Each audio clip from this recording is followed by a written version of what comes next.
The earth and sun get triple. मेरे को duration of year निकालना है। What would be the duration of year? मेरे को ड्यूरेशन ऑफ ईयर निकालना है, लेकिन कब निकालना है? जब distance between earth and sun, earth और सन के बीच का डिस्टेंस कितना हो जाए? ट्रिपल। ठीक है, तो पहले वाली चीज को मैं अज्यूम कर लेता हूँ। ठीक है, कि मान के चलिए कि ये हमारा ये सन है और यहाँ सन से कुछ डिस्टेंस पे यहाँ हमारी अर्थ है। ठीक है, तो ये इनिशियल डिस्टेंस हो जाएगा। ठीक है, तो मतलब यहाँ से लेकर के यहाँ तक एक पर्टिकुलर डिस्टेंस होगा। तो मान के चलते ये मेरा R1 है।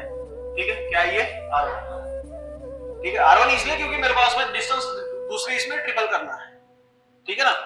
अब इसके लिए जब मेरे पास में ये स्टैंडर्ड डिस्टेंस है सन और अर्थ के बीच में, तो मेरे पास में टाइम पीरियड कितना लगता है? Time period is 365 days.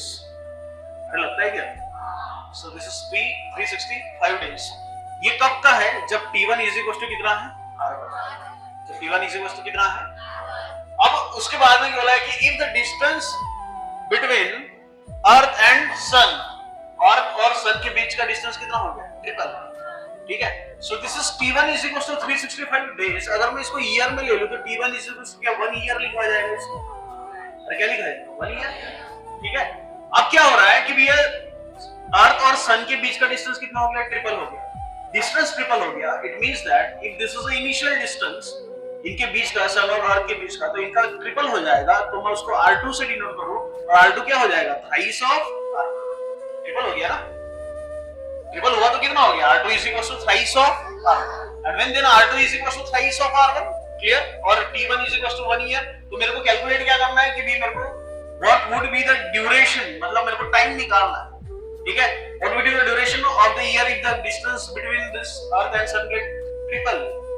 तो मेरे पास में T1 is 1 year when there is a distance is R1 and when there is distance is R2 and that is a tripled of initial distance, so we have to calculate this is T2। क्या calculate करना है? ठीक है, तो हमारे पास में Kepler's के 3 law है ना? Kepler's first law, Kepler's second law और केप्लर्स थर्ड लॉ। और केप्लर्स थर्ड लॉ देखेंगे तो T और R का रिलेशन बताता है। केप्लर्स का थर्ड लॉ क्या बताता है? T और R के बीच का रिलेशन। सो हम लोग लिखे हैं according to Kepler's third law, है ना? केप्लर्स थर्ड लॉ के हिसाब से so T square is directly proportional to अब देखिए यहां से, अब मैं ये इक्वेशन को मेरे हिसाब से दो टर्म्स में बदलूंगा इसको। ठीक है, तो दो टर्म्स में बदलने के लिए देख इक्वेशन क्या बनेगी? This is T1 square is directly proportional to R1 cube. होगा ऐसे? इनिशियल के लिए कंडीशन बनाओ तो। ठीक है, हाँ, तो यहीं से अगर T1 square proportionality sign remove करते तो क्या यूज करते हैं हम लोग? Constant. So this is K R1 cube. इतना क्लियर हो गया? So we are assuming this is equation number 1। Now for the second condition, and what is our second condition? When this distance is tripled, distance कितना हो गया? Tripled. So again this is T2 square is directly proportional to R2 का cube। होगा ऐसे? Second condition के लिए clear? Again proportionality sign remove कर दूं, so T2 square is equals to K R2 का cube। This is equation number 2। दोनों equation को मैं डिवाइड कर लेता हूं। Divide equation 2 by 1, so divide equation 2 divided by 1, so this is T divided by 1, so this is T2 square divided by T1 square is equals to K R2 cube divided by K R1 cube। समझ में आ रहा है? so K के get cancel, है ना?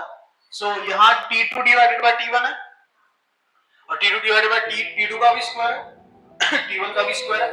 so T2 divided by T1 और इसका क्या आ जाएगा? Whole square is equals to, again this is K and K get cancelled, so this is R2 divided by R1 और इसका होल क्यूब।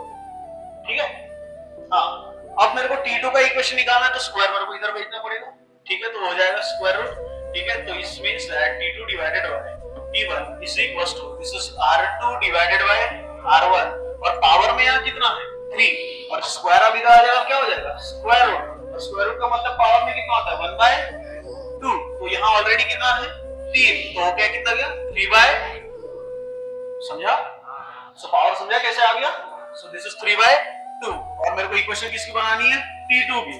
तो T2 is equal to T1 इधर, तो T1 this is R2 divided by R1, इसके power में कितना इधर है, क्लियर।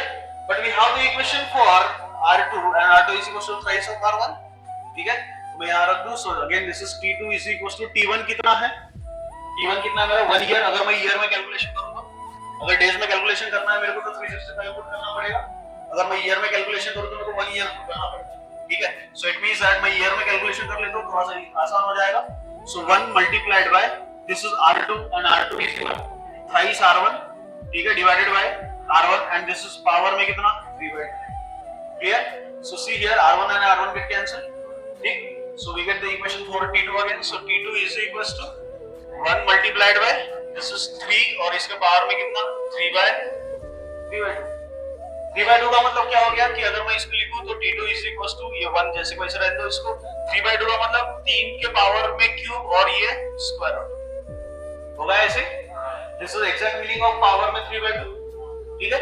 सो अगर this is T2 is equal to 3 का क्यूब कितना 27, so this is under root of and what is value of under root of 27, सी फट से। सो T2 is equals to 1 to 10 10 to 100, 1 to 10 की 10 to 100 into 100 थे फट से 27 अंडर रूट ऑफ 27 5.19। अच्छा ये T2 निकाला है मैंने, ठीक है। ये मैंने वैल्यू देख, ये जो T1 है मैंने किस में पुट किया था, ईयर में, किस में पुट किया था, सो यहाँ भी आ जाएगा यूनिट का इसका year. So this is the time required for triple the distance. So when the distance between sun and earth get tripled, तो हमारा ये 1 साल हो जाएगा अगर इनके बीच में डिस्टेंस अगर ट्रिपल हो जाएगा। तो 5.196 का 1 ईयर होगा अगर डिस्टेंस बिटवीन अर्थ एंड सन के बीच का ट्रिपल हो गया। तो अभी जितना डिस्टेंस है उस डिस्टेंस के हिसाब से 1 ईयर से हम लोग 365 डेज करते हैं। आप इसको 365 से मल्टीप्लाई कर लो, आप इसको 365 से मल्टीप्लाई कर लो, वो आपका 1 साल बनेगा। कब? जब अर्थ और सन के बीच का डिस्टेंस ट्रिपल्ड हुआ। तो if the distance between earth and sun get tripled, तो आपका एक जो साल आपको 365 बोलते हो, तो वो 365 चेंज होकर के कितना बन जाएगा, वो 5.196 ईयर्स। अगर आपको इसको डेज में कन्वर्ट करना है तो मल्टीप्लाई बाय 365, समझा, clear. So this is exact term for gravitation, जो हम लोग पढ़ते हैं कि हम लोग अगर ऐसा ऐसा हुआ तो कितने साल का एक दिन होगा, सॉरी कितने दिन का एक साल होगा, क्लियर। चलिए लिखो।